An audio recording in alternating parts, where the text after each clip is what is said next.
बंदा रोता है तो अल्लाह अपने फरिश्तों से कहता है जमीन पर भेजकर कि फला बंदा फला जगह पर बैठा है और रो रहा है, उसे तसल्ली दो, उसे चुप करवाओ। फरिश्ते आते हैं, जमीन पर उतरते हैं, उस इंसान को चुप कराने की कोशिश करते हैं, लेकिन उसका गम उसकी जात से बढ़ चुका होता है। वो खामोश नहीं होता, वो रोता है, चीखता है, चिल्लाता है, उसकी हिचकियां बन जाती हैं। फरिश्ते वापस जाते हैं और कहते हैं कि या बारी ताला, वो इंसान चुप नहीं हो रहा, वो रोए जा रहा है। जाने उसे ऐसा क्या दुख है, ऐसा क्या गम है जो उसकी जात के अंदर मौजूद है कि वो चुप नहीं हो रहा। हमने बहुत ज्यादा उसे चुप करवाने की कोशिश की, बड़ी कोशिश लगा ली, लेकिन वो खामोश नहीं हुआ, लेकिन वो चुप नहीं हुआ, वो मुसलसल रो रहा है।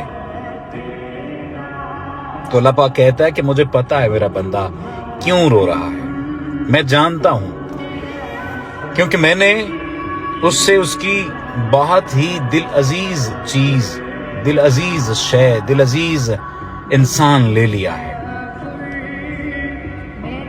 और उसे इस बात का गम है, और इस गम की वजह से उसका कलेजा फटा जा रहा है और वो रो रहा है।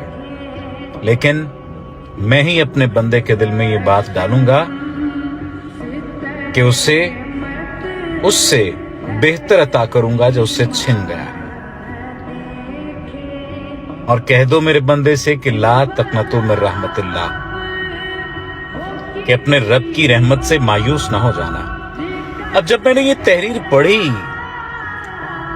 तो मैंने पहले इसे अक्ल के पैमानों पर देखा कि ऐसी बात भला खुदा बारी ताला कहां और कौन सी रिवायत में मौजूद है।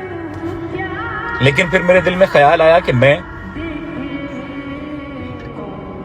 ये बात आपके साथ शेयर करूं।